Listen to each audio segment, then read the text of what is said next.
Hello YouTube. Well, I got the color on this morning at about 2 o'clock. Couldn't sleep. And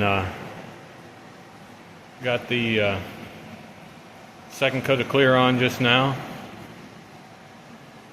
Body work I think is looking pretty good. The clear is laying down really smooth. There's a little bit of peel in there, but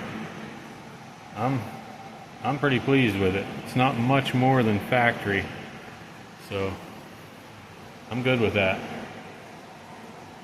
Pretty shiny, pretty blue. I dropped my one gas cap cover and had to paint it again.